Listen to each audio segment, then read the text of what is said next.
All right, might be a little bit more advanced for some people, and if it seems a little bit too much, feel free to use it or not use it. I'm not really concerned too much about these finessing, but I do want to get this thing fixed up. I want to show you that you can add more keyframes, you can manipulate the keyframes, and create more of an effect.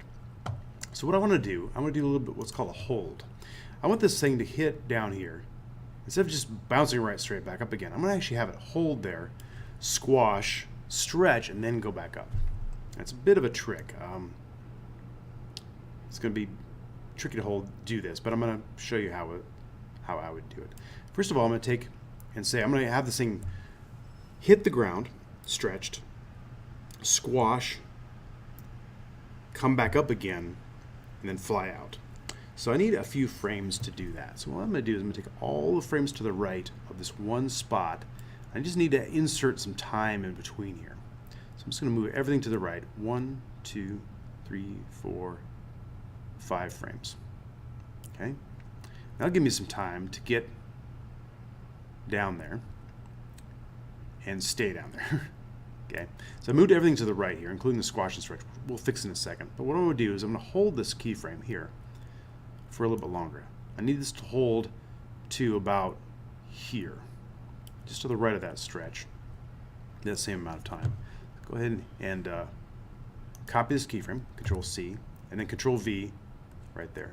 So what it's going to do is going to sit there for a while. Now, actually, see what's happening. It's actually moving a little bit. So what's going on there?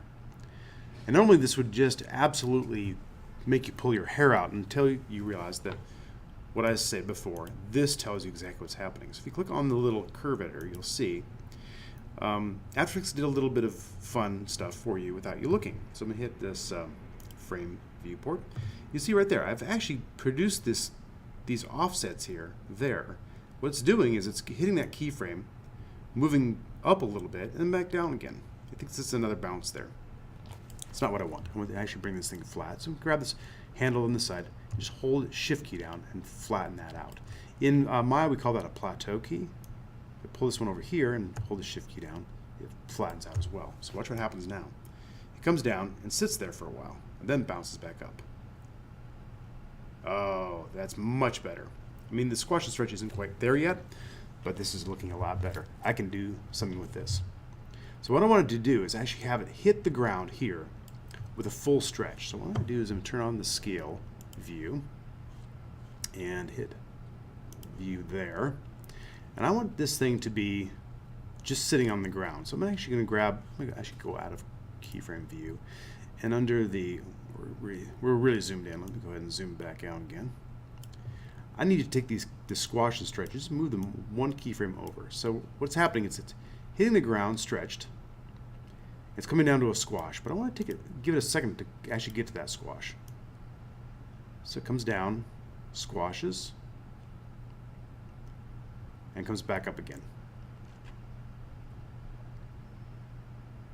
So I'll move the squash right in the middle of the two keyframes. I'll move the stretch right here.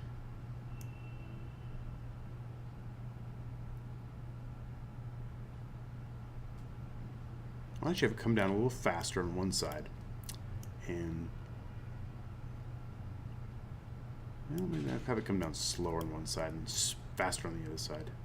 Gives a little more jump. So watch what happens there. If I move the viewport, oh, this is much better. And you can just do this with all kinds of cool stuff. You can do this with lettering, with any kind of design you want. This is not just for animators. This is for anybody. This is one of my favorite things in the world. So I love the ball bounce. See what's happening there? I already feel like this thing is alive, and that's the principle of appeal.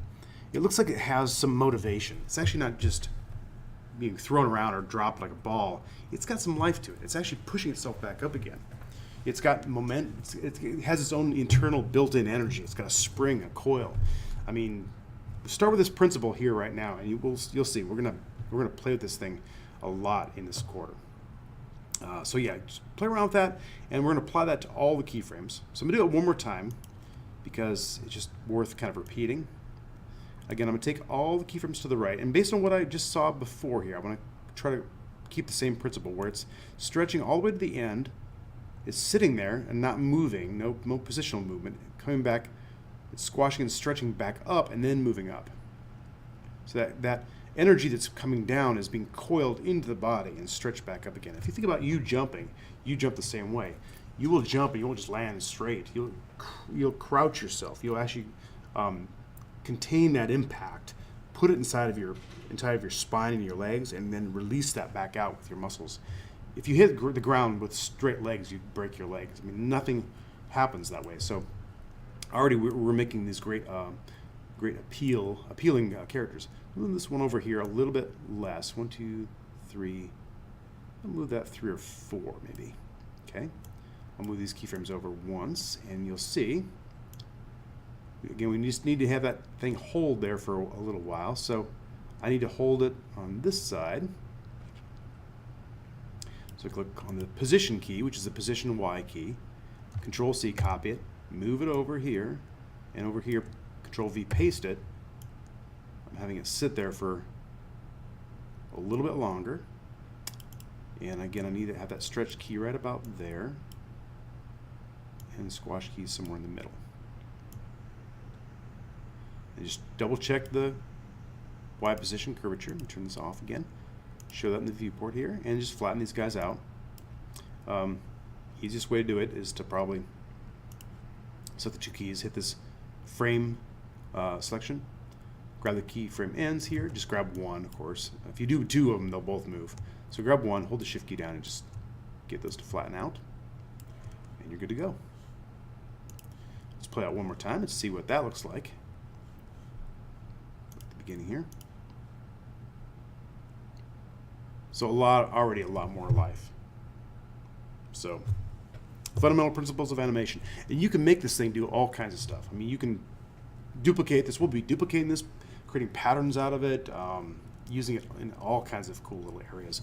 And that ease in, ease out, that kind of extended pushed ease in, ease out is used by MoGraph artists all over the place.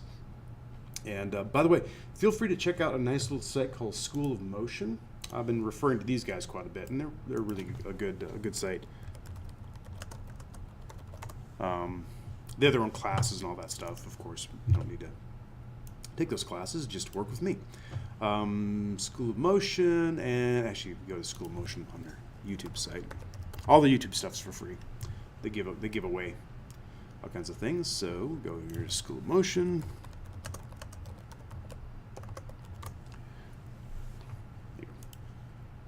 I'd subscribe to that if I were you. Really neat site here.